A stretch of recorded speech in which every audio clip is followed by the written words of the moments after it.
Nigeria abantu imabo kureba abanyarwanda nibirukani bataha umunsi zaheri nibaza mu UAE nibaza za Saudi Arabia zankai na nabiraguju nababa mani bargomanga gabugabiraguju bahundiro mahanga gande turebera banse moya Algeria ne mwenseruko tekunda abantu bakugitahira mno so turebere mpunje nyingi ninga bafurisa binji barukubiyo mu Algeria barukubatwara mu Nigeria ninge binji mukumanyaka Nigeria and so baba chira in a good way and a good heart but in njanti ebibi ni bishtaita cyo kugoko komba omubaharabu nachi at least in an African country abantu babasa kubana bakwachira chacha hachiri hachi and so takumzamu ndija kureba amanga kose turebere abakwatirinde na nebyo kwerinda manga gabo Afrika ekiri kutuma abantu abinje n'Afrika manga kuzomugande first of all no shanga binje bine reason ya insecurity ninga batahambuki n'abatahiriza bahikira gucira kutahira abantu mahanga and so turebere orukura ekibine cha United Nations ninga manga geterine gon president wa Senegal yargayo Senegal ogo yagamba nshongegira African leaders we need to do something kurengo tuwarwane se bikorwa byo tujine bikorwa byo byahambuki byabasa kubana bo manga gitu gabo Africa so nabyo nisha kubana mbikuretera those are some of the stories that are trending okuruga omunsi yitweji ningo mwihanga ryitu na namahanga gahera and of course otakaribamwe chirire cha Ebola kiriyo ndiceyonje ndijo victim wa kabiri turebere nabyo magara genseji bona bariyo bakwata they are dying slowly by slowly so murumo bende abebya magara bariyo bakora cyo nicyo kubasika kurengwa basakuba nibarinda karwira ko butajanjara but then remember ngo abantu nibatambura amantuka bazibira so ine kusabuzora misho okurengwa arinda magara gawe namagara gamtahi wawe nshongeji ntuzakubantu of course with other stories asindije kwa nengretera wanyuma. Let's go with our today in history. If you're born of 22nd September, we celebrate with you and we say happy birthday to you. So it is over. Today in history, nutujuka owabire ho Chief Justice ningi shabaramuzi wo kubanzo mu Uganda and of course ogwe notundijo right now is the late Benedicto Chiwanuka.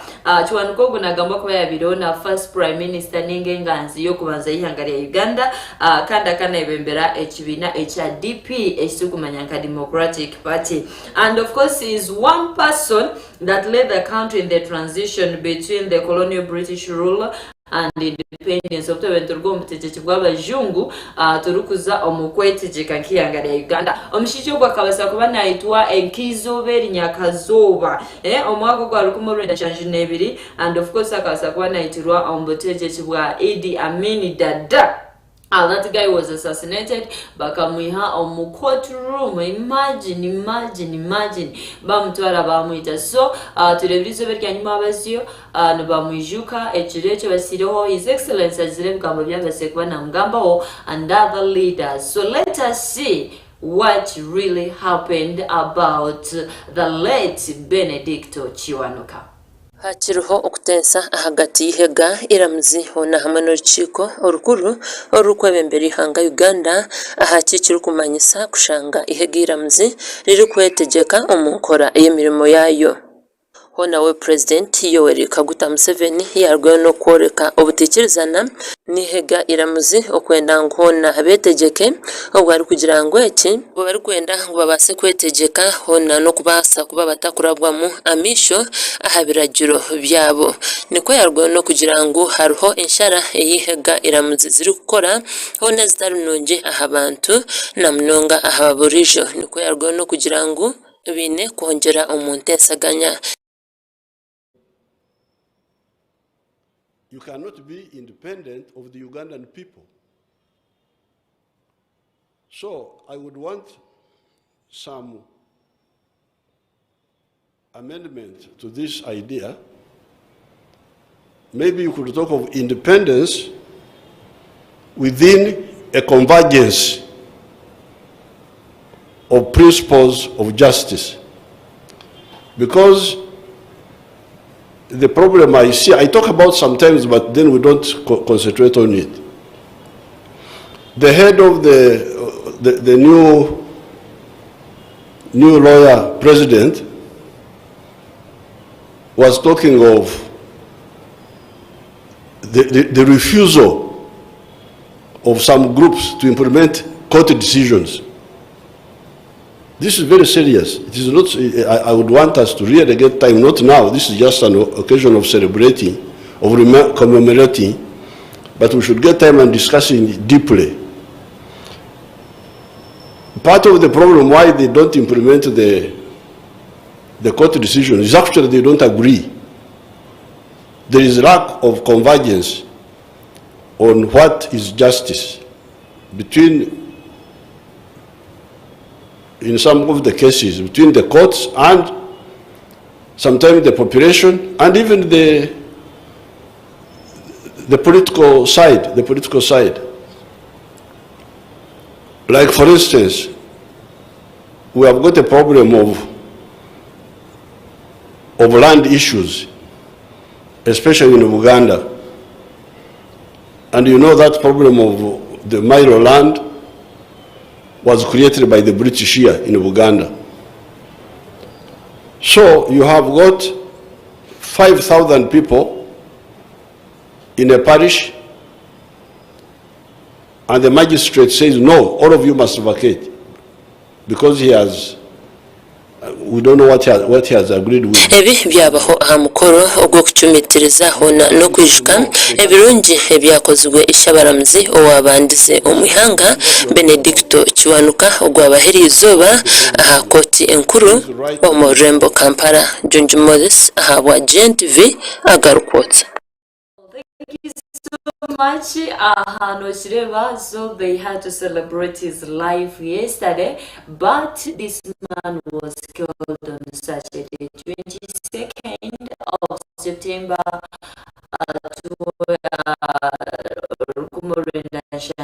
1972. So we say may he continue to rest in peace. But of course all in all legacy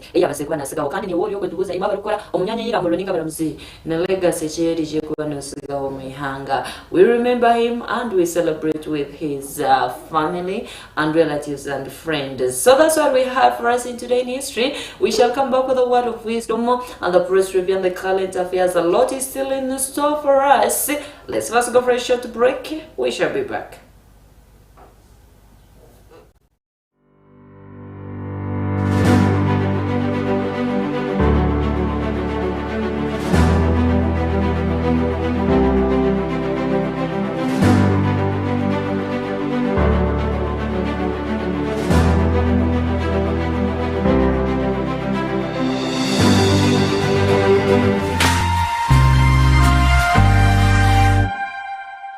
This is GNTV, releasing life. Management ya Good News Television hamwe na Bishop Silas na Nicola Tayebwa nibeta abantu mwena okujja mukoro gwo kusima mukama n'okujaguza myaka ebiri ombuhereza manyabika babitorobi niyo jonga turi kusima mukama turi kugira ngo eyo beneza naniwe ebyo byokwezi abana bishiti bikoze kwa mwenda 2022 okutandika na shashe tuzakasheshe King of Kings Church Kamukuzi omurembo rwambarara nyaburawe otafirwa beshongozi bawe ba presenta babakundwa akano mugenyi mukuru Waiting Michael Wajira wabingi bari kumanyaka Toyota na Team MKU zakugezaho ukubashika reba budashyikiriza n'ijana nabane no kushimirwa neza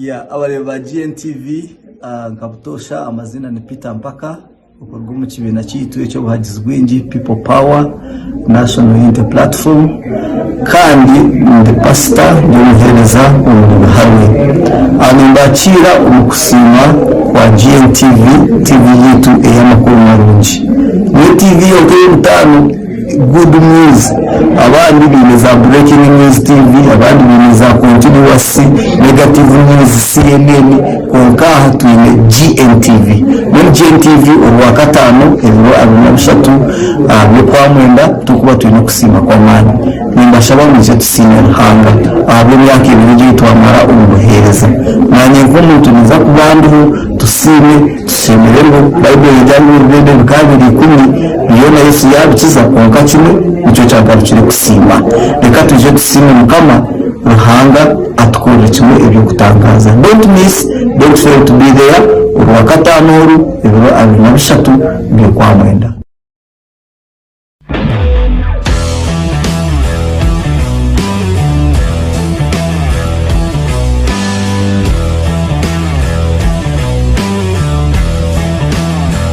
Management ya Good News Television hamwe na Bishop Silas na Nicola Tayebwa turukurunja besigire Yesu niturara kurungi tusiba kurungi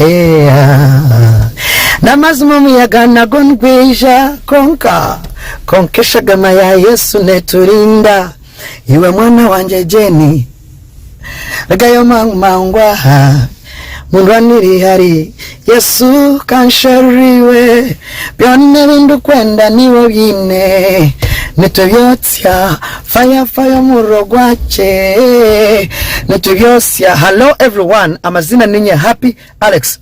Nyenda kutwara umugisho kweta abantu mwena aharwa katanuru turi kujaguza turi kucelebratinga obwire GNTV obwiyamara netuhereza mukama simusho nimbete mwena mweje tubeho celebrating tushemererwe kumwe obo turi kweshongera turi kwimbisa izina rya Kristo mukama wahereza umugisha tumwena ukujama korogoksi. Management ya Good News Television hamwe na Bishop Silas na Nicola Tayebwa nibeta abantu mwena ukujama mukama nimbireta hori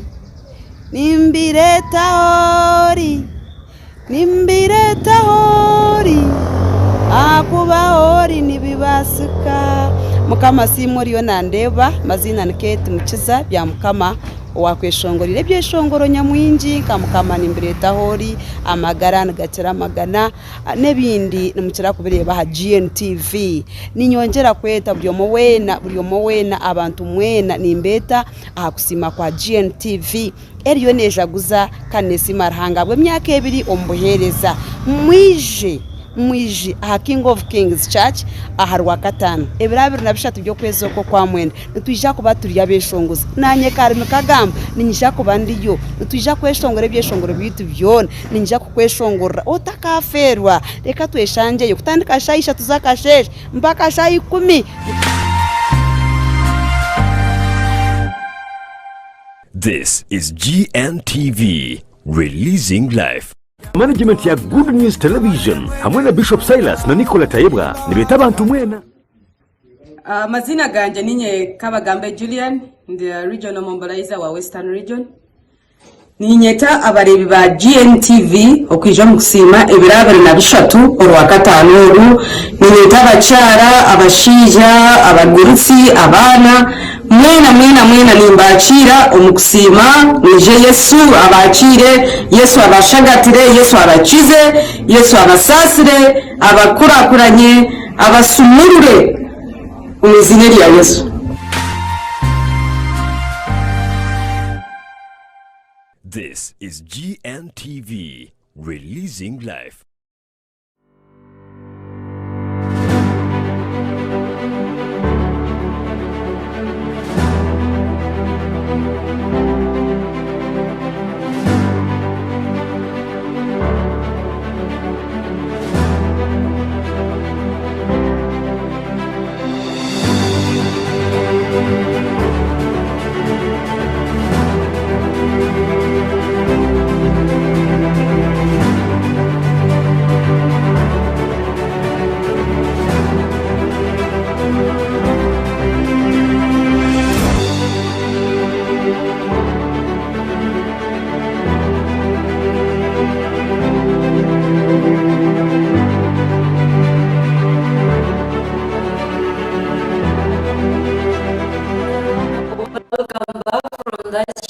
To break it, and of course you're still moving on with the morning blaze ochine Eva Sakakwasa mpaka shazitu isha today tweka izaka shishekerizoba kuri no wato TV ya otokwa chiro mrengo gomtano hona horiyo no turebera abagara abakankuzi abakakoba abo muribiri abo mtijum the whole of you, the whole of Mbara City, we really appreciate you. Mwebale kuchera hachomba, mwebale kuchera GNTV kandi no kwenda kumanya what is happening, what is trending to all of us. So I really will come in a very special way, and I say thank you for loving us this very morning and celebrating the kingdom life with us. We are here to release the kingdom life to us, and of course we know the Lord is there with us. We have the backup of heaven, and you as our supporters, our fan of GNTV.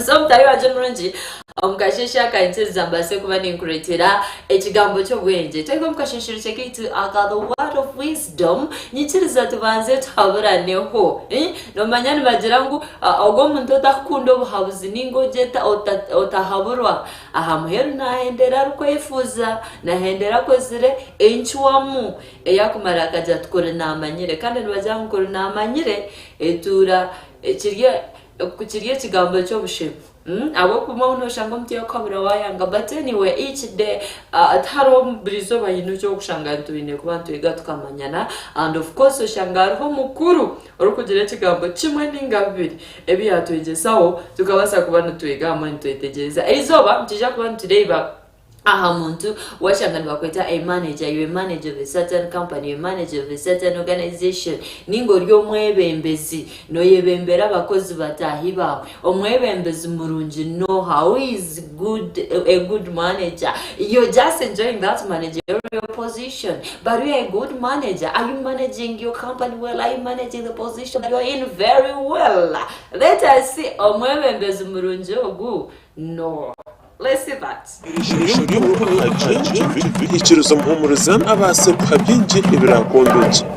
Ahizoberi abahuriza ba TV yituru twina kandi nkundwa abantu. Mwene kintu cy'ikungagamba ko manager omurungi noha.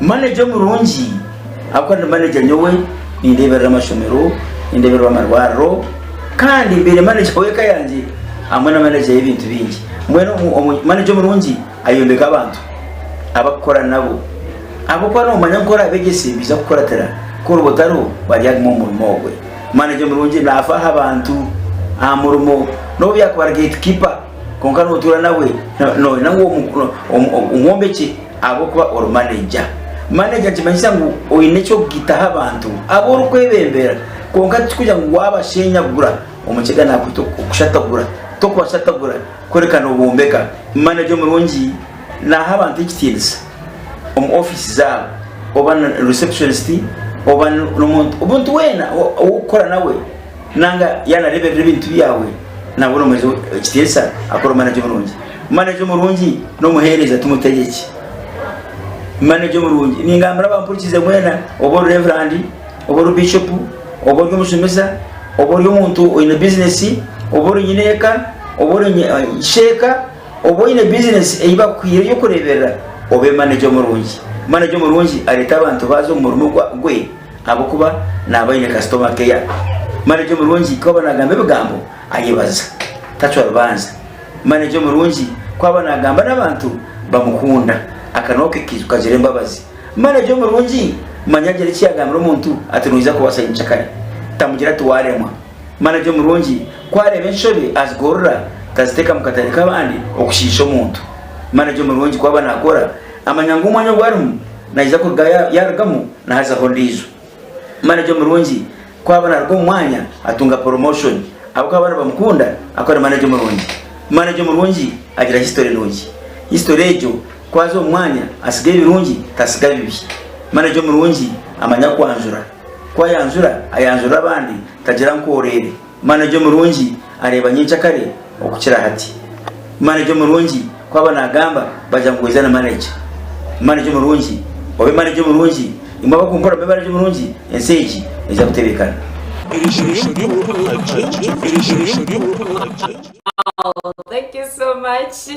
I think we will run inequalities ninga yaba willing of possessing all those qualities, and then ore yaba waba omwebembezo murungi omuntu abone kwese gisebye aho gukora manager wa farm manager wekaye manager wa garage manager w'ubushobozi bwe anything izo wakireba mnyano wa Jemronji anoreba all that nchetengo kugira umutima go kwendeza abantu abo kumanaginga kwenda ngo taka kumano baterance no mara bo kushanga wecheye na terance. Anyway, that's what we had. Omirisho ryo mukuru kandi ntazigambo cyitso bweje cyakasheshe kerizoba kamba myengu wabasa kugira ekiwayegamo omukasheshe aka. And of course we are still moving on no kwenda kumanya what is happening inyikiza maze kuretere some of the trending stories haziriyo nizigendo misho obiriyo nibigendo misho mihangari turi ya Uganda. We want to see before we come for the current affairs. We have to know a lot is happening, a lot is going on in Uganda. And of course nareba abebya magara bargayo babasa kubani batwereka ngo Ebola ariyo spreading in other districts. So bariyo bagambira abantu kuzahabuzura misho tubase kubantu egendesereza ahakobesha hayon ekintu nkibasa kuturgamu noza kushanga cyakakara. And I don't pray kuri abantu bagamba kaza lockdown ninga kandi garaka kutshinjira kongato yerinda kare nituza kuba twahona tuza kuba twahirwa. So ekintu kiriyo kigendo misho omubikwatiri nebyamagara. And then tuija muzindi stories mahanga gahere byo nibigendo misho no kimango rutaro rwa Ukraine na Russia narwo bikiriyo turukaho yoga. So nutureba nibatwereka ngo Putin orders mobilization of 300,000 reservists. What are they for? You will need to read and find out. And of course injakwa ni kuretela details on current affairs. Konkantureba Putin ekintu kibire cyashake cya msingamani yargayo ya mungana nagira tayungude amajamalala mwena resiri herindi arete bwatse bindi nawe yaja tikuza kwicheza kuba humiliated in something like this. So of course the war is still going on. And then twagumzamu ntija kureba omakura gandi ogunwa bamwita president owa DRC ninga Democratic Republic of Congo twamwita Tshisekedi. I know binji naba hereze sente ngo pronouncing izina nemba basi. And so tureba abiraria UN General Assembly. And then but they are telling us that it came out and slams Rwanda's aggression. I remember nanakugambire kibinete cha nanka cha AU bariyo barebe ko kubabasa kubantu baretaninga African Union okwatagana kwa mahanga gagona akabasa kuba ntazaho buteke special mu Africa wahurana kugambira president wa Senegal okwarjira akagamba ngo at least African countries, African leaders, they can join together and they fight against terrorism. And I think it is a good way to go. So now warjira yabasakwana agamba yebe especially hamweria no gwa ineni hanga rya Rwanda right now no ishuka bakarga ihanga rya Congo ryatandika kusimba kakuma ba Rwanda kugira ngo babirenda ba facilitating ezentera hamwe manyabahi tuareba byinje baragana babigamba but all in all tuareba ihanga rya Rwanda rya yihakana.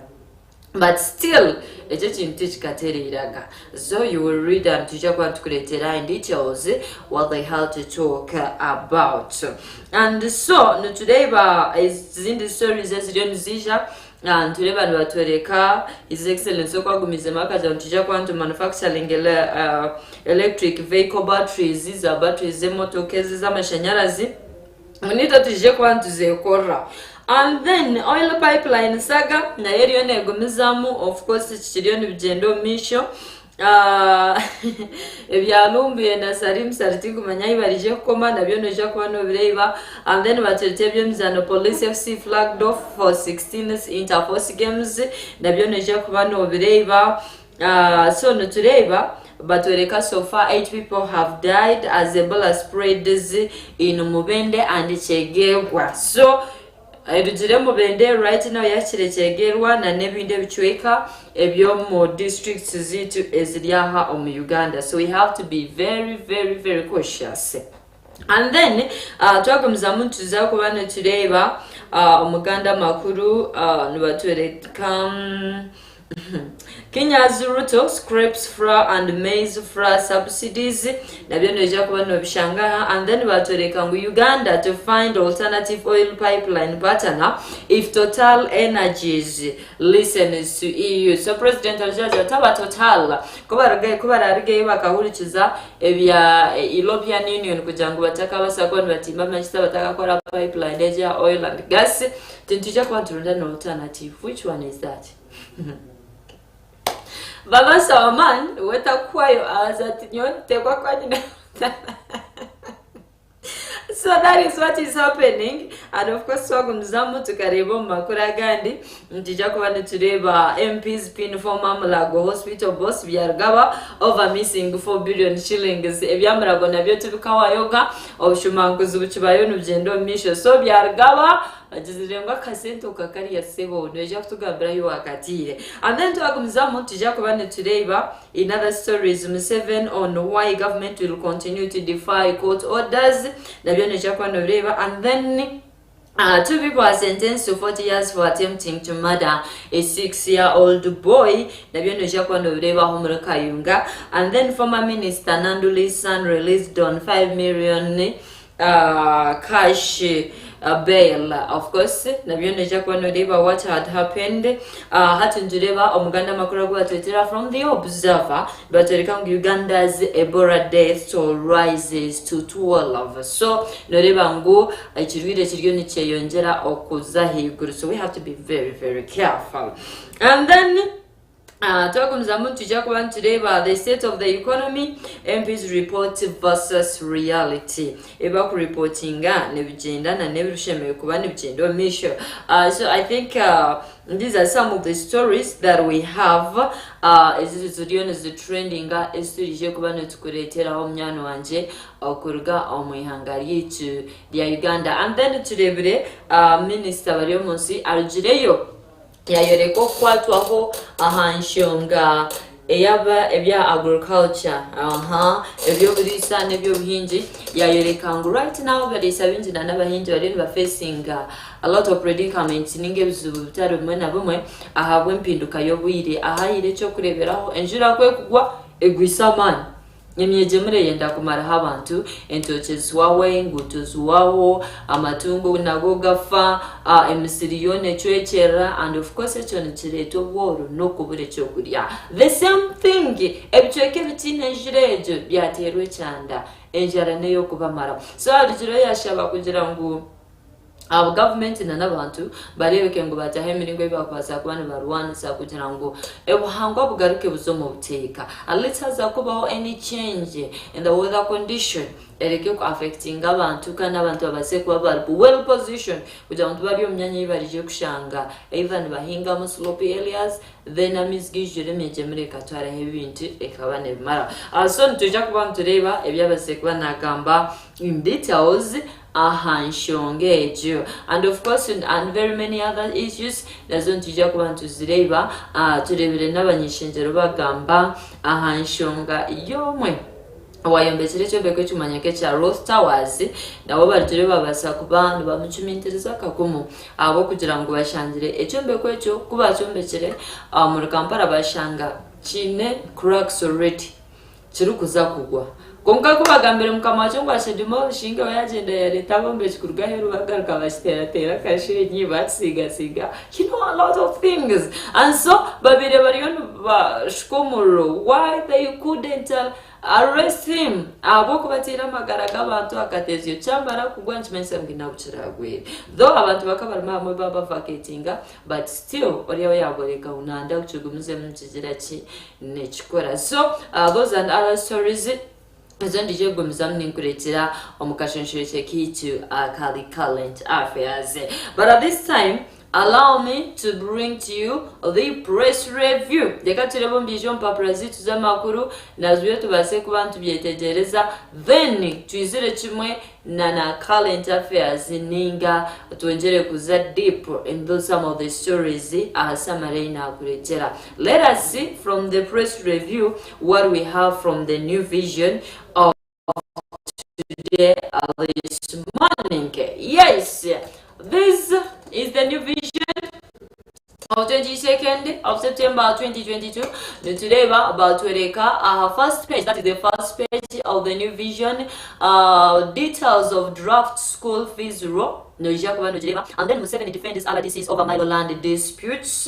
No Jacoban Noreba story in area. You find it on page 3. And then we have over 120 tenders and opportunities in US Mission, HAIFA, International, UNHCR, GATE, and Post Bank. And then teacher to Areba, but to the series of UPDF, the rise and shine for retired bush warriors. I'm seeing the late cousin, no mreba some of the bush warriors. And then teacher admissions or more lists the districts with most students. The details on page 7. You'll find yourself from the new vision. And then we are seeing another story here. This one is saying, I saw a speech Rumirazi killers. This is the eyewitnesses. So you will read the story on page 3, and then you get to know more about it. And then we have the past O-level abridged curriculum and biology and physics. And then we are seeing another sad story. They're telling us the second suspected Ebola patient dies. So you're also going to find this from the new vision. So this is some of the details that we have, of course, from the first page. So I think and then you get to know more the details. And of course we are seeing the Solicitor General says charges can't be uniform. Of course what is happening, this is about the details of the draft school fees rule. And so but so far this is what is happening and trending in our nation Uganda. So that is our new vision.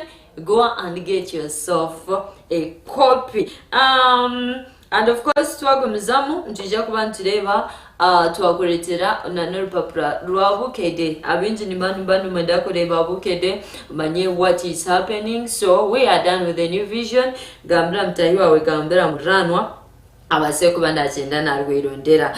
So let us see what we have from the Bukede. Okay, niyejo Bukede yitu notireba batuletera mu P6 and P7 PLE weekly topic exercises. And then batuletera ebizuse ku bei okulinya. Of course bei neya shukari. Abari kunywa shukari mwasikia mweru mtandikio kuryo bwochi. So shukari ebe yonjire, and of course Bukede yatuletera reason why abe ya shukari yonjire, and of course ndoja kwa shanga page itu ya mnana. And then batuletera bya queen enkaya nazisituse kumugogwe. Ejanko ni ya queen iriyo yo kubanza twareba jehenda so hateje turukumanya no hori kwende nkoneji. What is happening? What is it used for? Na byone shakuba no shanga page itu ya katano Papra rwitu orwa Bukede. And then batwereka bya Putin okwarjeyo akarete kibinje kipya ninge mahamasya ebirwanise bisya mutahi wanje murungi. So norebo bwa hati olutaro rwahika amubiro chenda. Nabyo nashakwa no bishanga page yitu ya kana orebe. I remember Putin arukuza kurumba Ukraine akabahereze shaha anana mnana yajangu nanda kore akarumukangu in 48 hours abe yagatiro mu Russia yatire Ukraine yaje maziraman. But you know emo maziraman habireho change of tables. So ebyo nabyo byo biri aho mutahi wanje neja kuba no bishangaho. And then neja kureba ogu oyanjiro kushashira abashemesa awai na kugira tereka kongo bagire mukfa. I'm sorry koka jije ndabrisho wakora katerhanga kuchashu hanga kuyuri nayo deja kwa ndobshaka bijiti ya kabi. And so I think ebyo byo myano wanje some of the stories na ziryo is trending mu byarga mu paparazzi zamakuru. And then in 1 minute if I can take you through the Daily Monitor nutureba batwereka bavandimwe follow up jakana nanduli case at court. And then deja kwa Tureba, we are prepared for Ebola, says government. This is from the Daily Monitor. I think tomorrow we shall have the Daily Monitor online. First page yayo. And then iPod stranded as major funders close taps. And then talk but Tshisekedi accuses Rwanda again of backing rebels in DRC. The story is here from the Daily Monitor. And then NDC caused 74% of global death, says World Health Organization. And then a 1-week-old baby stolen from Mbarara Hospital. And then in other story, we are seeing Kenya exports to Uganda drop as rest of East African community saw. And then Biden rebukes Putin after new Ukraine escalation. And then in other story, we are seeing why is one case of Ebola outbreak. And then 40-year-old stepmother arrested over defiling a child. Trust no one. Tuja Tureba Maweje. Of course, this is the sports news. Maweje bids audio. And then other stories we are seeing. I think these are some of the stories as to Areba Daily Monitor is here today online. Please, you can get yourself a copy at 2,000 Uganda shillings and you get to know more of the details. So this is what we had from the press review. After break, we come with the current affairs. Don't go away.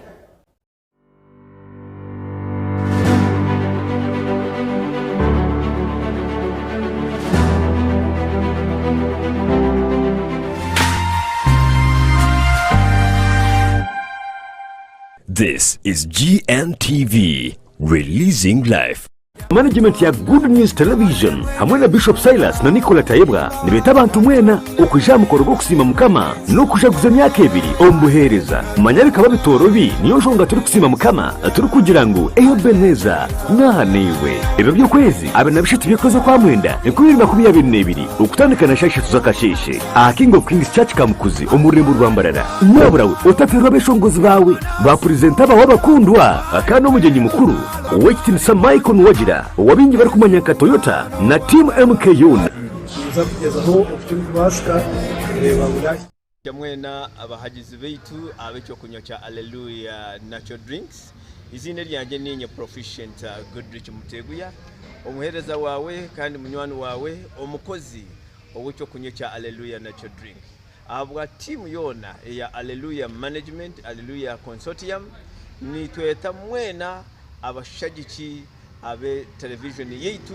ya GNTV ebirabire bishato kwa mwenda nitwija kwija nitwena ngo tubashanje mwena muri bingi abantu nimwija kunywa byo kunywa kandi no manyangu tumanya kugaba n'ibiconco mbwene kiraba ha mukorogo turi kushemererwa turi kucelebratinga GNTV okisyo bwirobu.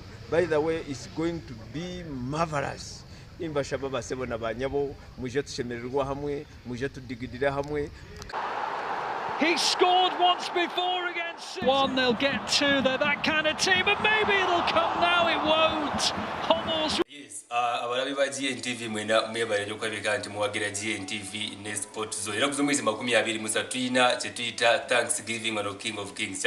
Tujja kuzamya myaka 2 ejobuweleza aba GNTV nenga mwena abawagizi ba GNTV abagoberezi ba Stilik Simon Jara bagazi ba sport zone mwena tubayita muje tugende maso kwabika tujja kuza emyaka 2 muweleza ne GNTV. Ebiko binginyo tuyina abayimba benjawulo twega buli kimu kyonna. On that very day, it is going to be a very massive. My fans from Isingiro, abari Eshema, abari Fort Portru, abari mu Central, abari mu Northern Uganda, abari mu Eastern Uganda mwena, abari mu kibuga kya Feshemba ya mwena tubayita muje enakuzumwezi 23 which is this very Friday. Enakuzumwezi 23 akuru okutano no King of Kings Church muje tugende maso nokabika ntujja kuza emyaka 2 eja GNTV nga tuli mu buwereza no muwerezawo amanyidwa nga Stilik Simon.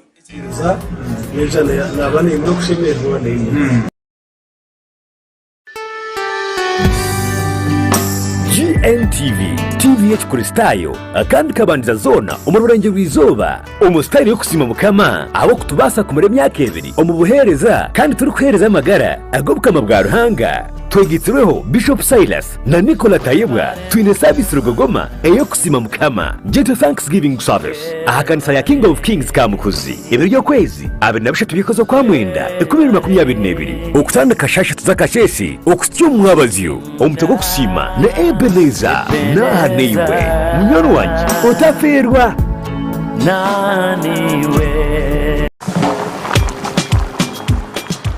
chinayu chinyumira whether it is Katogo, Chikomando, Rolex Majasa to Nyanya Mbisi.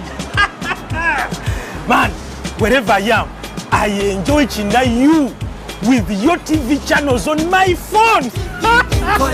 Enjoy a new world of entertainment with over 80 TV and radio channels, plus movies from wherever you are. Download the Yo TV Channels app from your app store and enjoy 30 days of free streaming with MTN. Yo TV Channels.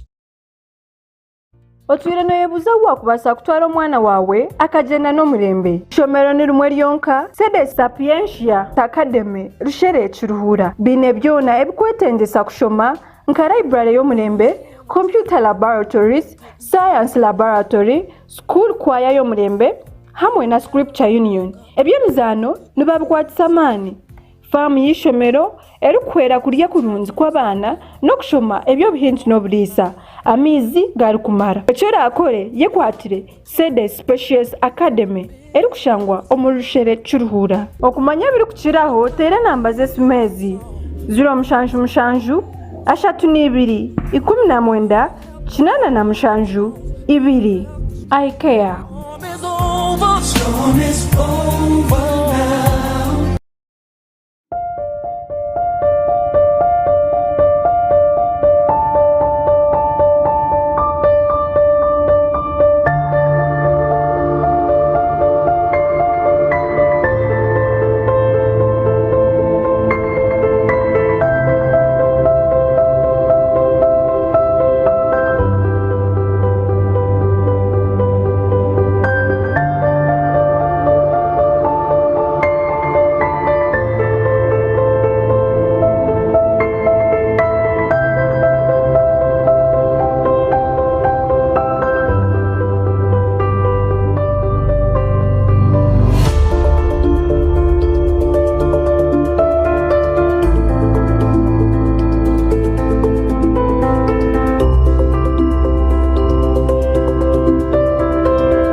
ababigura film stars bakuletera muzano musya nuguha roni zerigenda zikozireki nguzikozireki waba nonda kumanya kizikozire reba DNTV buri rwa kashatu no rwa kana shayemo necweka zo mwazyo banya baje nyimbeshe ngeje mbashe konya kinga kuyungika TV kanji mbashe kuyeba mujanyo gwa kinkwenda gushiga hanyenda guyeba utaferwa nigwaje simtono mukuru bigura film stars utaferwa bigura film stars one heart one mind mtwire kweli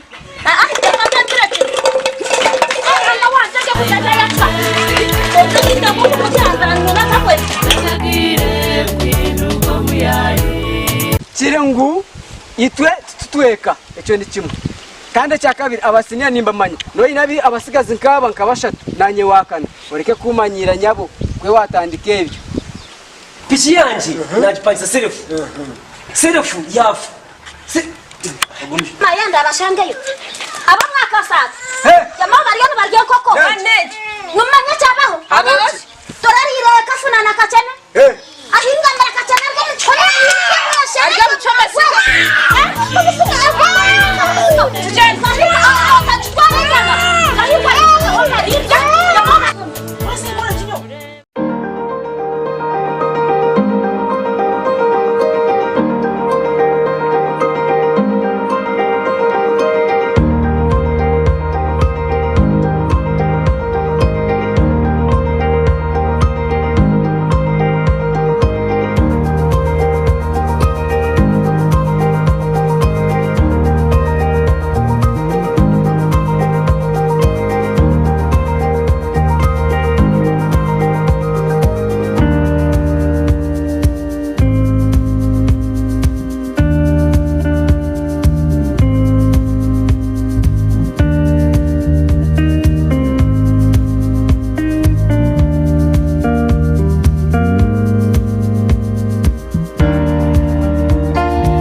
This is GNTV, releasing life.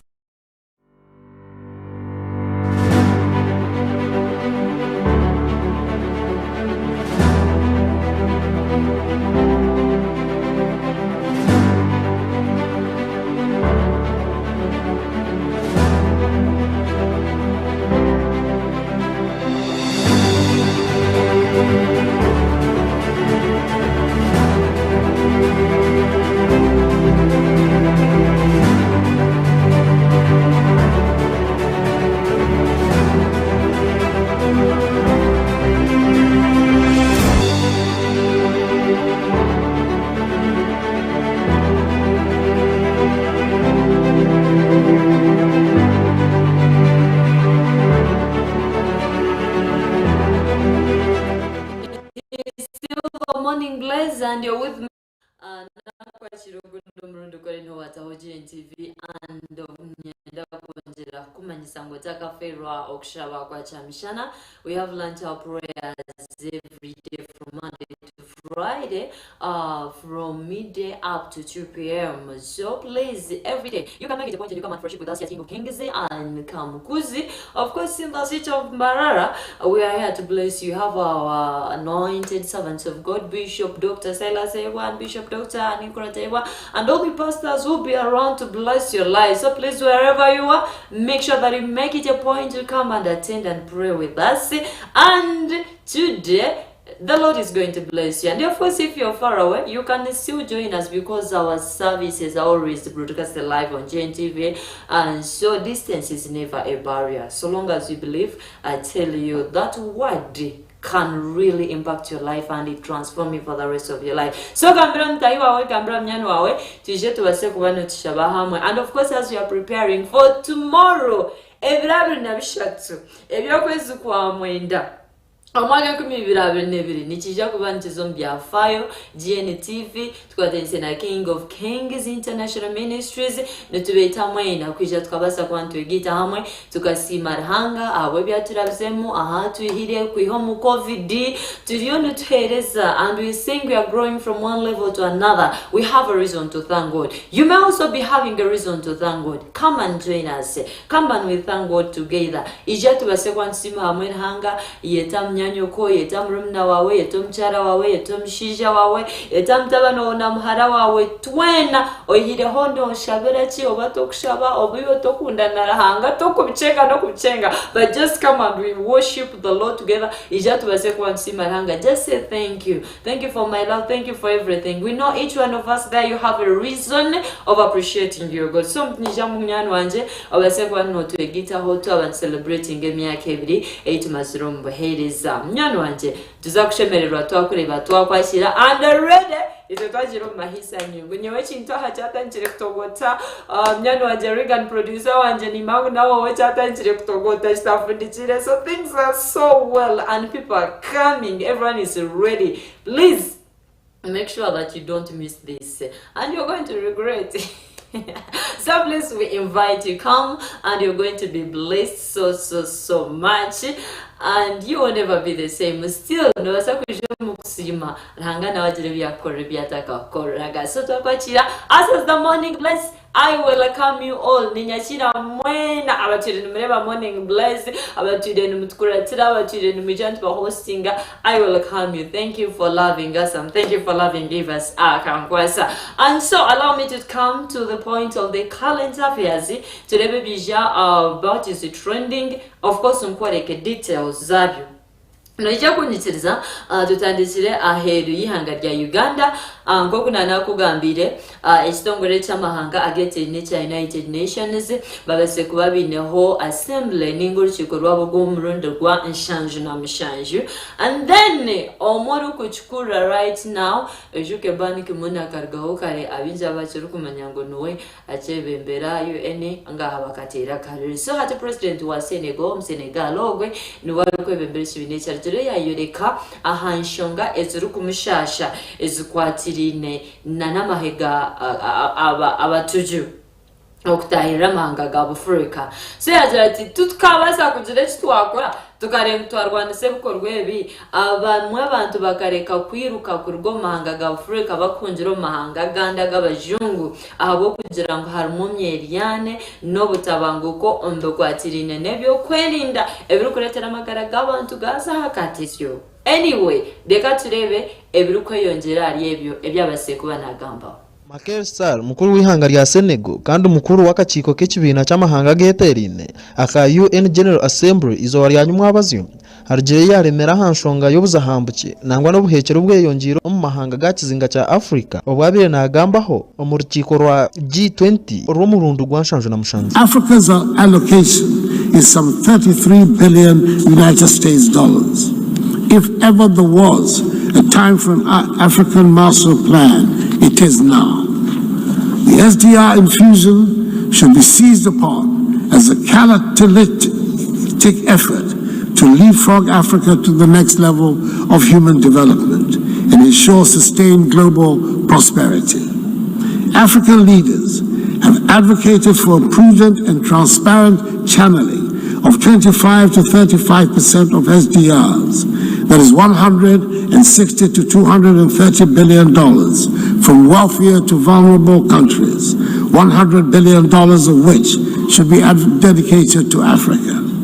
We welcome the support of the European countries represented at the Africa Summit in France, the IMF, the G7 and G20 to some SDR redistribution. Ayongeye yagira ngo enshonga yabuzahambuke nangwa no buhekera tinshonga y'amahanga gonka gari yahakizinga cya Africa bito nagabajungu kandi n'enshonga erkwetengesa akaciko aka kibyo kwerinda ugensi yona ka Security Council kutamwa mani bakarwanise bikorwa ebi. Proceeds of channeled SDRs should fund vaccine acquisition and manufacturing, climate and green investments, and a Pan-African stability mechanism, like the European Stability Mechanism, that will safeguard financial stability on the continent. A part of the redistribution should also help fund the recapitalization of the African Development Bank and Afri-Exim Bank to support industrialization, private sector job creation,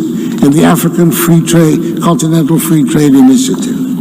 Thirdly, we must reposition key multilateral organizations and international financial institutions such as the United Nations, the other Bretton Woods institutions, and the G20 to reflect inclusiveness, support country investments in global public goods, and ensure fast-track financial support to build back better and prepare for future pandemics. Ogu gweguri y'umurundo gwo kubanza kuvugana ho mu rukiko kuyihekerurire cya COVID-19 ninga coronavirus kibaruka ho mu mwaka gwa 2020 kandi Sall ashabira amahanga gari yo mu mukago gwa G20 kuyikereza umujurekero w'amahanga agari yakizinga cya Africa kuzo mu nciko zabo kugira ngo ubundi nabo evidence byabo bikahuru. Ayongere yashaba amahanga g'abajungu kuyihenata zone zibatira hihangari ya Zimbabwe kugira ngo ubundi naryo rikabasa kutunguka ombientasi. For instance, the key to the G20's effectiveness is that it achieves representative coverage of the global population and economy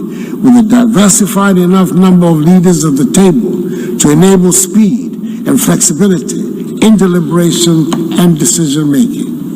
Admitting the African Union to an expanded G21 would have the same galvanizing effect within Africa that the EU's participation in the G20 has within Europe, strengthening policy coordination and coherence across the 54 African economies. Mukuru w'akaciko k'amahanga gakizinga cya Africa aka Africa Union ashabira amahanga g'abajungu kugesa asara kuteke nati nangwa n'imikwatangwa amahanga gakizinga cya Africa ahaboko babiraguje tubarikwenda ntaro kubaruka ahagati ya kandi bakatanka kurwanisa g'abajungu amahanga nyamwingi ahakizinga cya African Region se bintu ebikorwa mu ihanga nka Russia nangwa na Ukraine. We Minister w'inshonga zahero y'ihanga rya Russia agizerengwa amahanga g'abajungu gatire ntihanya mwingi ahabyo ko ekiretire mihendo y'ebintu yayiyonye ebizunya mwingi bizarukireho bwa nyuma y'emihendo y'ebintu kweyongera aharu mwinta ahagati y'amahanga nangwa ne za asimu. GNTV agahero yiha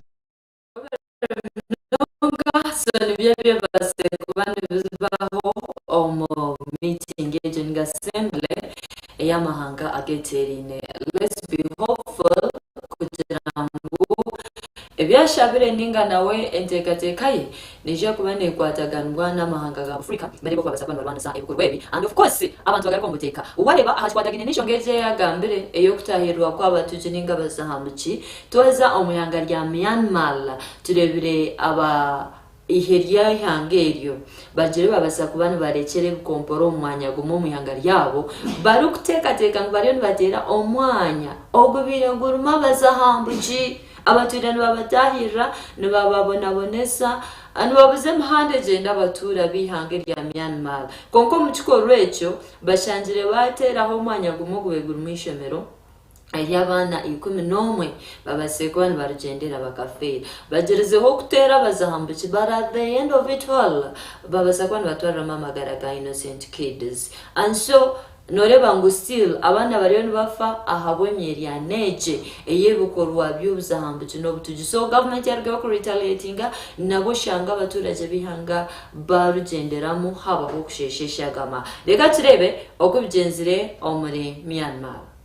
Abandi 11 nibo bisiro matemba gange rya Myanmar banyuma ya government kutere bukompora obwegendeire kutera abazahambuki abasirikare ba government barebutse bari kutera amasasi obwe bari omukajugujugu batakatayire mu ishomero ry'abarubudi omurembo rwatabayini abahecha nibajunanwa habwo kolesa abantu ababurijo kubantu babaye bembezo misho omuchaye chareti yetukon omwanyo gwasangenyi eshagama erebutseho mu mbaraza y'ishomero kandi ogu nigwo muntu gwo kubanza oguba fisi z'abantu nyamwingi okuyabahekera babatahirira omwaka gw'2021 abasirikare batira amasasi okurwa mu nyonya higuru ogwe barugatera mu ishomero abe byo kwerinda hamwe n'abarwana baburijo bamaze kusindikwa omwanya gw'amatemba okuyamahega tahirira abantu baburijo obagebembirwe Aung San Suu Kyi abantu bakwingana emitware 208 nibo bari kutekatekwa kuba bafire okuyabe byo kwerinda batware entebe okuruga omukwa kabiri omwaka gw'2021 abechi bine churugita amahangano bajangu abandi abantu babiri abakuru bisire n'abandi binje batungo buta omukurwanaga no kubiro ahabwa GNTV ndi Sharon Awera agahera ihanga ariko wabireba mutahi wanje and then tuwakumizamu tureba the same issue niyo kuretera abantu binji abiraguje nibiruka nibarondo buhungiro nibarondo bundamo omahanga gandi tureba hari abafuriki ababiri bagire on different countries from the continent of Africa bakahungira mu Algeria and so turebe yangari Algeria nibagira ngo turukunda abafuriki abo konko bagire bayihakane ejo and so babaze kwani bihwayo batwarwa mu Niger and so turebiri yangari ya Niger nibashira abafuriki abo no kureba ko barije kuba nibaba budabuda bakabasa kuba nibatunga obubunda mningo mwanyo gubarije kuba nibatura but of course waza kureba noreba ngo emibereho ninga emiture hemibi eriyo mahanga go insecurity yo kuburebyo kuriya za catastrophes nizo zituma abantu bamwe biruka barwo mahanga go bakaza kuteka ngo babazo muyanga erindi babaza kutungira mu businge na namagara so turebire the same thing abo nabyo kibiro mu Niger so Niger is one of the countries nayo eriyo ndiyo yongera kutunga abantu bafuruki ninge mpunji abo kunjira mu ihanga ryayo unlike Algeria ayeta kubakira so much with the open hands anyway reka turebe okubaze kuba nibigenda omuri Niger abafuriki bakurenga rukaga kurwo mu mahanga gatakushana hakizinga cya Afrika no bahika kandi bakakirwa omatemba gihanga rya Niger bwanyuma yo kugarwa kurwo mu ihanga rya Algeria kurugera habibe bushoborozi omuyihangeriyo no bagira ngo abantu rukaga nkaga na mwenda no bagarirwe kurwo muri Algeria ogisiremwa aba Nigeria babiri nangwa nabandi rukaga nkaga na mushanju kurwo muri burenje bwizoba na namahanga agari hagati y'ekizinga cya Afrika bizera habigere mpako muri Asamaka umurembo omuri Nigeria hihi n'ensharosharo za Algeria aha bafuriki rukaga nkaga na mushanju rukaga anana munana babire bari abasheija 14 bari abakazi nangwa batano bari abana omuri yabo 296 bakaba bari abantu kurwo muri Mali 10 na mukaga kurwo muri Guinea 37 kurwo muri Burkina Faso 27 kurwo muri Senegal nangwa na 25 kurwo muri Benin akakungu kamwe k'abantu kabekine 22 kurwo muri Ivory Coast 21 kurwo muri Gambia 21 kurwo muri Sudan 19 kurwo muri Nigeria 14 kurwo muri Cameroon 14 kurwo muri Sierra Leone otebirwe ezimwe n'enzarwa kurwo muri Chad Mauritania Guinea Bissau Liberia nangana Togo babire bariyo muri bamwe abagali abafurcha bamwe bariyo nibagezaho kubasa kutunga ko barabeho mu ihangeri nangwa no kweyiya abamwe batankiye no kushabiriza hanku nangwa nabamwe bariyo mbagezaho kureba ko bazo mahanga ga Burayi omukwezi kwa mushanju ekitongore cyo kuranira abafurchi kaju n'abantu 50 umur burenge bwizobo muri Afrika aharumwa abakazi nangwa nabana ababire bari umuyirungu baremerirwe omumatembagana yijya hihi n'ensharosharo zihanga lya Libya omukwa mukagoku ekihandiko kurwo mubashaho abarukubera hansharosharo nikigamba abafuriki bakwika 12 nibiho mu ihanga lya Algeria nangwa ne lya Libya patyo batwaro mu Niger bit Algeria ya Algeria nyakazoba yayihakane birugambo byonna kuba kubinga abantu kuba kubinga abafurika yajyangwe byo nebigambo byabo bakwenda kubasisira izina nkihanga diza asimwe GNTV agaheru yihanga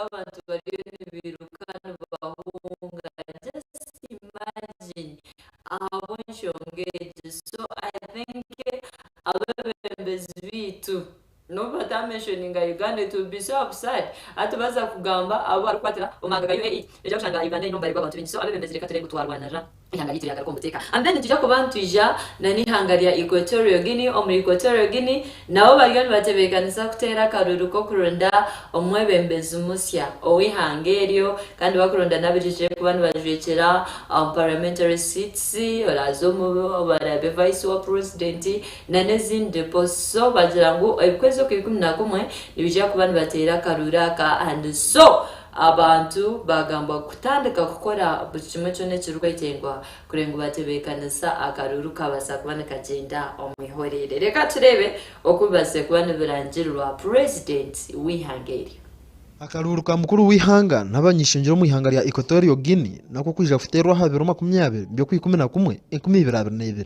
ebyona bigambira mukuru wihangeryo Theodoro Obiang nguwema mbasogo akarura karije kuterwa hari umwaka mukuru wihange abahwezi be abanyishengero otebirwe n'abakuru b'endembo Obiang mbasogo ubona ko ubu niwe mukuru wihanga acyasingireyo kwebembera ihanga kumarakire karinga ahari abo bakuru b'amahanga gona umunsi yona ubwa hatogwa imyaka 4 hantebe ya Equatorial Guinea enshonge ya manero ho muihango bwa hati no kugira ngo ikibine cyo yo mu bwebembezi cya Democratic Party of Equatorial Guinea cyasigaza abanyishengero nangana abebembezi bingi omwihanga ahakubwa China barukijwe cyera cyenda na mwenda hari yabigana omwishengero nangwa nabandi nshanju abari hakaciko ka Senate abantu mwihanga rya Guinea nibebuzo bo muguruso w'imyaka 8 Obiang naije kugumu kwesima narisho mutabanu Obiang manguwe nuwara mujerombije Obiang manguwe mutabanu wa Theodore ubwa hati niwe muhwezi wa mukuru webyo kwerinda mwihanga rya Equatorial Guinea kandi atekateka kwija kujerisho mbije Vitor Chikorukuru orukwebembere kibina cha Democratic Party of Equatorial Guinea bakaba bari abo kumwemeka omukwezi ku 11 bit ticyaba ameza abiragara kubura yo kuzombururu abantu bihanga rya Equatorial Guinea nebebuza nangwa nabashwije mu byo bwo butegeke bakwisenu batangara orasinga karu ko kwate bendera y'ikibinecho ahabo Obiang na mutabanu we Theodore bona besi amezi 10 agutitira amabega abakachiko karukwebembere kibina cha Democratic Party of Equatorial Guinea bakahajara mutabanu wa Theodore kwaye simbaho ati akajirisho omazire myaka nyamwingi ahangoma bwanyuma yo kwiha hishento Francisco Masia nguwe mukurwanaga no kwa za asimwe GNTV agaheriye asimwe I think arahechinze cyufana akarura ka president Obiang no mutabana bona besimbe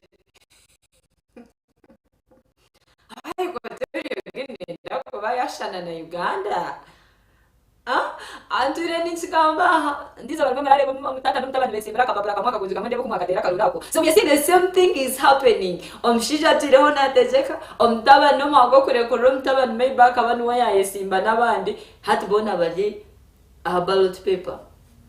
What do you think is going to happen? Hata mtabani kwa rasingishe. Hata ben bahajirishe bakwanga kuhajira mtabani. You know, Africa. Think about it. Let's go for a short break.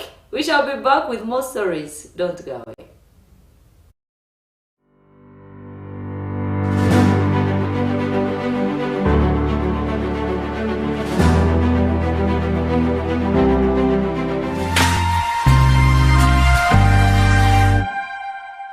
This is GNTV, releasing life.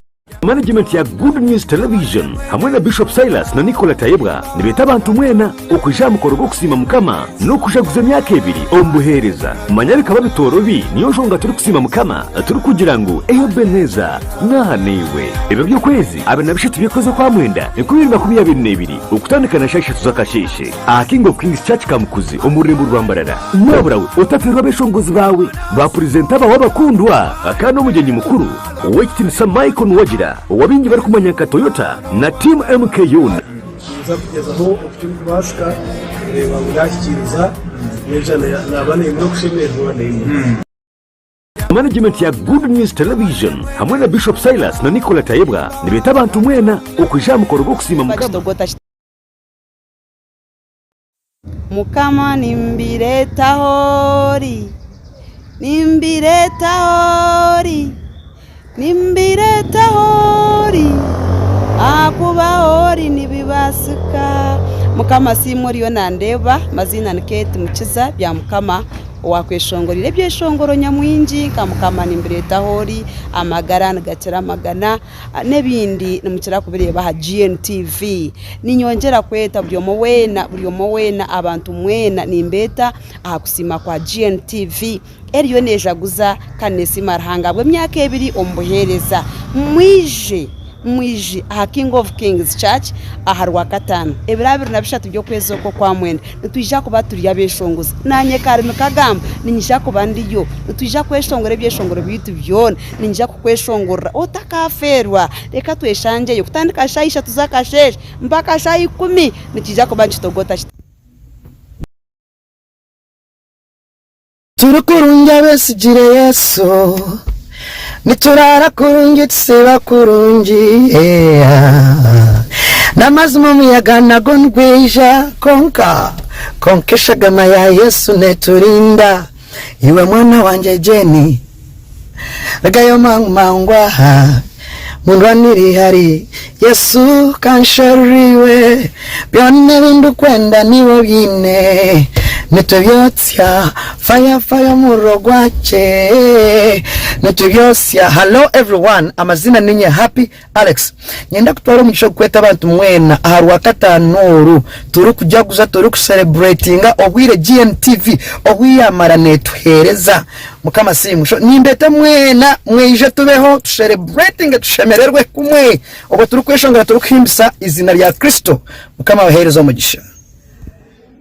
Abareba GNTV nkabutosha amazina ni Peter Mpaka ukorwa mu kibina cyituye cyo buhagizi bwingi People Power National Unity Platform kandi ndi pastor y'umuhereza mu hamwe animbakira umukusima wa GNTV TV yitu eyamakuru marungi ni TV yo gutanu Good News abandi bineza breaking news TV abandi bineza continuous negative news CNN konkaha tuine GNTV muri GNTV uwa katano ezo abinabishatu byo kwa mwenda tukuba tuine kusima kwa mani nimbashaba muje tusine hanga abo myaka ibiri yitwamara umuhereza nanye nk'umuntu niza kubandu tusime tusemererwe Bible yajyanye n'ibindi bikabiri 10 biyona Yesu yabikiza konka kimwe icyo cyagarukire kusima reka tuje kusima mukama ruhanga atukore kimwe ibyo kutangaza. Don't miss,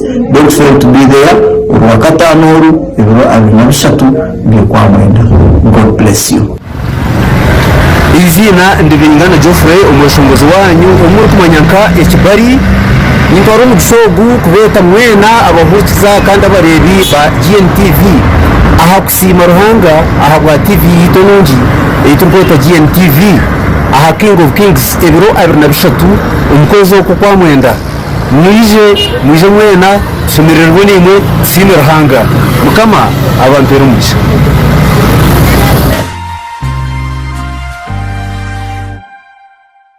This is GNTV, releasing life.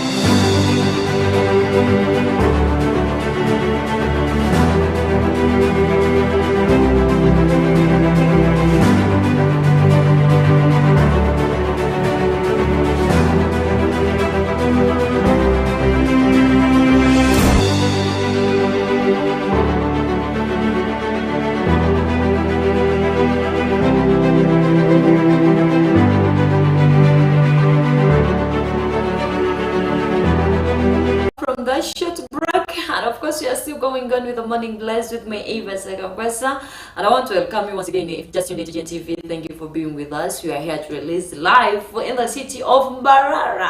Abanya-Uganda mwena ntubaramsyo mrengo gomtano wherever you are. Abanya-Kabare ndabakunda basimwe balikunda GNTV bantumwe. Abanya-Bishenyi mwe balikunda GNTV. Abanya-Mitoma district Shema Ishakaho, Nimang Tumurukurugaho, and other districts anyway across the country, about Fort Portal, about Kampala, and I know you can also get us on our free to air, and then there was an October Nida Afro Mobile, now Nujakuban Chunga, and your TV application. So just get those applications in your phone, and you're going to be enjoying us and being with us live. And then of course, in our YouTube, we are always live, just like our YouTube channel GNTV, and want to create different programs. And you can also like us on the morning blessed, and you share it to a friend, to a neighbor, to know what is happening across the globe, and you're going to be blessed. And when you have information, when you know what is happening, you have your way, you know the way forward, how you can move in your business dealings, in business transactions, and the plans that you're going to make. Budget was so and of course we are still moving on with the current affairs. Allow me to bring you back to Uganda. Katugaruko mihangari to Uganda, and we go direct to the parliament. And Honorable Semunjunganda, Ajira Tuka president, Italy Taina Junga. And that's a very bad. But anyway, that is also Uganda. I think I just love that guy. I don't know why. To me, he's just like a comedian. He's so funny. But anyway, Ajira Abuza Yajirati, is he okay? Of course, he are quoting an article. Erukubuza, Umeme Bezihanga Yavatakurebuka Mnonga, Binekumanya Yavarho. But of course, I have been a parliament deputy speaker, Thomas Tayewa, Ajira Mugambra Tomzeta in the Shunga. Umakuru no Mreva, now commissioning, net, Zachira Zankai. But anyway, nizakureba ngo na mshaba yajirakire wa mubganaho ahubwo bahati no show mwiniroro show. You're missing the president for the first time. That is our honorable Uganda, but of course I think Taramuraka Sampango Parliament right now. And so today akachiko akarukora ahabyo kombeka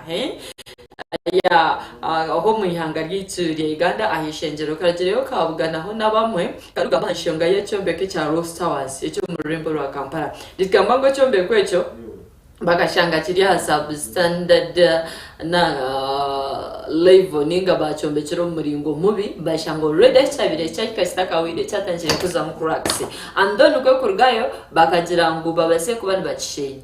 But then nitigamba mukama w'Echombeko umwanya go kushenye Chombeko akabihama abantu yaba babire bakizamo nanka levels zahansi because it's of course flat, and so yareta abandi bazaho bakiteratera bagumizamo Chombeko nati shichemerire mwende babirori babuza nimwende Chombeko kibanze kigwera abantu nimwende kibanze kita abantu.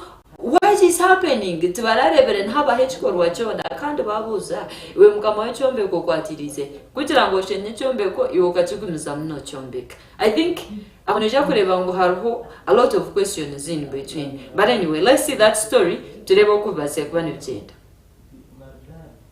akakiiko ka parliamenti aho kumanya nka infrastructure ninga sako kora byo kwombekwa erizoba kasiba n'abayombekye ekizimbe ekyabe kimanka Lot Towers ekikuza kugwira abantu kibaze ngo bakachebera basanga kimwe mstari kana nezimwe izibahinje kempaji zabo zitakoraje required actually time to be able to reorganize its working space, move out things, and be able to find alternative working space. That is one. That is Judicial Service Commission on the 6th floor. Secondly, in as far as ensuring whether the building was at least safe for these processes, we had a structural integrity tests that were done. And Chair, I think that doesn't answer the question. There was an order. Why did they define the order? We engaged the regulator. The order did not require engagement. But also, Chair, the order required compliance. But also, Chair, assume now they tell us that the terms are here. We take off even we the phones. But this is very live. And they say they need akukora akakiika ko chairman wako arakumanya kasoro yaragaye yagira ngo baprezi babwine kurwo mu KCCA hamwe na nabo kukura ebyo wombeki mu Uganda mbireka ngo kizimbe kimwe uzubu bakakora court order ibasindikire ngo abantu bona barimo bakirigemo babasakura ko basakitereza konka bakama bekizimbe bakarimiza mu abantu babarekamo baguma bakora mu mirimo yabo ekibo kujya mu kiteka amagara g'abantu ombuzi bwingi ngatizimba era omusajja watu yakozesa abantu abakyasinze okubeera ab'omugaso yakozesa Sinjon International emuku company zisinga okuba plan wano nakozesa Armstrong emuku company zisinga okubala obulungi ebyemitayimbwa era nakozesa ne Roko okumuzimbira ekizimbe kye omusajja watu ye talina musango nekyewunyisa nti omulimu gwe bamukolera gwa kibogwe era ekizimbe kye bamuzimbira kiriko ebizibu ebyenjawulo tutunulidde ekizimbe twagenda ne tulambula ekizimbe kirina ebizibu bingi naye ne tubasaba bajje batunnyonnyole engeri gye tuyinza okukolera awamu okulaba nga ebizibu ebyo ebyobuzito obugenda okubeera ku kizimbe n'okuba nti ekizimbe tekigwera bizimbe bikyetoolodde engeri gye tuyinza okubimalawo era ne tubasaba buli omu aveeyo ne ripooti eraga kiki kyagenda okukola bono bagira ngu ekine kukolebwa abantu bine kurugamu bakaranga bateze ekizimbe eki ngo kutwagamba n'aba MP abenjawulo nka Wamaras nka Sebamala arokora Central Bukoto ayarga yakagira ngo embere ejo kubaho babatagire ko ekibakola kikyero okulabamo obukiiko bwa parliament amisho hamwe n'ebitongole bindi najanga abantu bona abari nyuma yo kumbeka ebizimbe nkebi bice kuamba korwaho akugira ngo bateka amagara g'abantu ombuzi yemusera kikwase nakwe era kiruma nti osanga nti report eya contractor neya consultant neya ministry zona zogere ekintu kyekimu. That is very wrong. Ekyo kikyamu nnyo omu ku bo yandibadde ayogera wandibadde olabawo obuzibu obuli ku report nogamba nze nasanze kino nze nasanze kino temusobola kugenda kukifunga mwena muli bataano buli omu n'avaayo nga mwena mukkirizganiza ku kintu kyekimu naye nga bwe twatuuka ku site twalabira ddala columns nga zaagala kumenyeka era ne tukuba ebifaananyi ebibalaga nti columns zaagala kumenyeka era ekizimbe essaawa yonna kisobola okugwa naye bonna batuleetedde ripooti nga balaga buli kimu kiri bulungi ekizimbe tekirina kizibu kikiriko era abantu bagisigalemu era tewali nsonga lwaki abantu batya ekizimbe kisobola okubeerawo kyokka nanyini kizimbe ali eri ali mu kizizika mpagi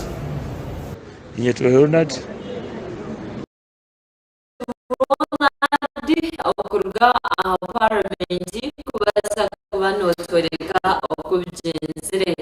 I think turukuburiza ngo Uganda neyoha omuntu mumishawa chenye chombeko akabesiza. Who is behind it? Echombeko ekyo nekyo hawe nyine. Anyway, that is what is happening. And then lastly, Jija Kwantreva, Minister Wandrama, Okatira Kawasa Kwana Iterenuru, Ahagwa, Echizweshwa Bagana, and of course in the Ministry, Agriculture, Nana, Animal Husbandry, Ninga, Abarisa, Nana Bahinji, Ahawempinduka Yobwire, Enjura, Atzatenjura Nyabura Mukaise, Kamara Heavy and Way, Kamara Siri. Mbweni Yagamba, Ahachquatini, Nevie Mede. Nendasya y'omuntu awulija and of course washange ntochezawo kashange misiriyona yatwarwa myejemre yatwarwa mizi amatungo gakafa nijimesa ngo nebyentasya byatandika garika hansi kandi omuntu nakubire cyo kuriya nakubire cyo kutomu business ebintu nibiza kweyongera right now norebo muri bararwa kugera ebitoche bibuzire biri ahiguru we don't know why obentoche zibireki maybe tubentu harwa mpara kubatirwa umuyaga nenjura byabura so arjera abasaba kubona shaka kugira government n'abantu babase kubandi barwanira okurinda byo buhangwa no kurenga bataho muringo gwako basaba kubandi barebeka ngo ebya agriculture ninge byo buhinji byabasa kubandi biturwa omihangari y'ikiri ya Uganda reka turebe uko abase kubana agambaho namyamakuru wetu to move to modern way of farming. The population of the world has increased in Uganda here. We cannot feed this population the whole. So we need to mechanize agriculture. The second challenge we have is climate change. We are experiencing much frequent weather conditions, and as such, we need to mitigate the effects of climate change and go to irrigation. It's no longer a choice to irrigate now. It is a must, because if we have to produce throughout the year, which Uganda we have opportunity, then we must go irrigation. The other challenge is soil exhaustion. For quite some time, people are boasting of fertile soil for Uganda. In Uganda, and, we can grow drought. We have rain. We are rain-fed agriculture, but that's not a choice anymore. Also, if we have produced massively and produce up to the capacity we need, we have first of all to increase soil nutrients. Soil fertility is a very key issue. So that's why we are now encouraging farmers to use fertilizers. In Africa, Uganda has been ranked as the lowest country in use of fertilizers. And we are now encouraging farmers to use fertilizers if we have to maximize production. Fortunately enough, the government has put a subsidy on fertilizers. We don't charge taxes on fertilizers. So any farmer who wants to produce massively and efficiently must first of all use high yielding seed varieties. Secondly, you must make sure you fertilize the soil, and you must also make sure that you do irrigation. Thank you very much. That's what really happened. So nibyo byomureka kugira ngo nabo base kuba bagire kibayambaho. I think into nakusimaninde government yekargayo inabi yahirembibo abandi abejara bagenda bahiriza byo kurya niwe wabo byinegiro mutahi wawo wayambo abo kuba buriyo motara kwe government so yamba mutahi wawo takabasaka kubaza yaterendo runinga kitu enjara mwashanga ngo cyaro emtunga guba mazireho you can do something for them. Those leaders abutwatiro mutujwe kera rengo rwona. You can do something and help us as Ugandans. So those are some of the stories that are trending that we had today, and of course no konjera kumanyisa ngo nibyinji konkesha ha obide to kutekereza kwa myano witu nija kwa nwenjeza ntuza omukashonshere chekitu akali hotspot ni manyangu abajeni witu yakira hakuba nayongera kutwaro misho netwenda kureba kugumiza mu kutera tochi aharukwatirine na parliament ya East Africa iyaleje East African integration ekintu cyo nimpura I'm like, how are we going to integrate twashangana na parliament ya East Africa bamwe bakumanya no mugashogwayo twakumanya ne bakore nijakwa ni data hapana reswetu arukongera kutugambira more and deeper in those issues and very many other things that are trending. Don't go away. Eva Sakankwasa, I'm still with you. Let me go for a short break. Here comes the hotspot.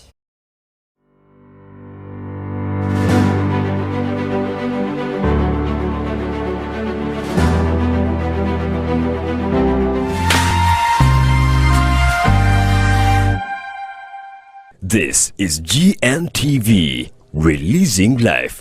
Management ya Good News Television hamwe na Bishop Silas na Nicola Tayebwa nibeta abantu mwena okuja mukoro go kusima mukama no kujaguza myaka ebiri ombuhereza manyarika babitorobi niyo njonga turi kusima mukama turi kugira ngo eyo beneza naniwe ebyo byo kwezi abana bishatu bikoze kwa mwenda 2022 okutandikana shashe tuzakasheshe akingo King's Church kamukuzi omurembo rwambarara naburawe utafirwa beshongozi bawe ba presenter aba wabakundwa akano mugenyi mukuru uwekitinisa Michael Wagira wabingi bari kumanyaka Toyota na team MKUN uza kugezaho ubutumwa kubashika bamuyashyikiriza n'ijana nabane no kushemerwa n'imwe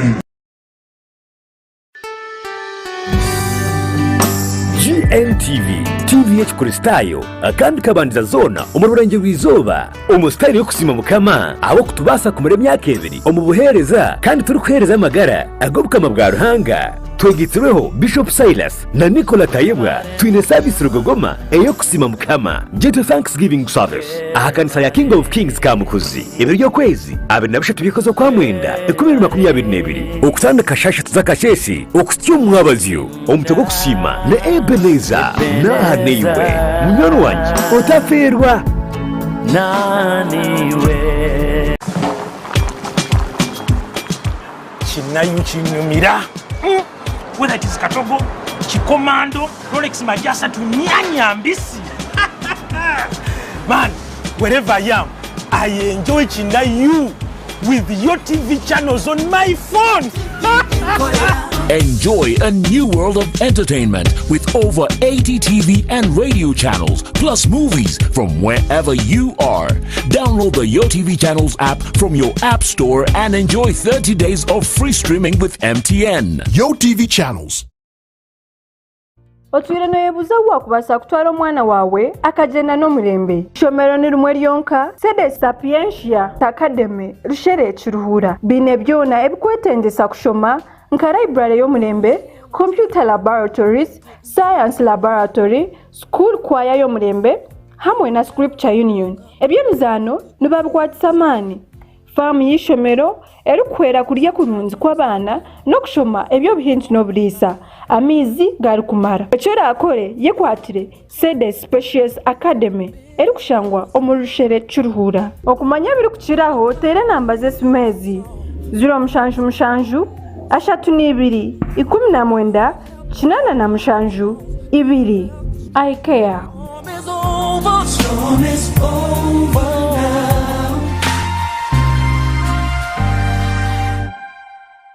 This is GNTV, releasing life.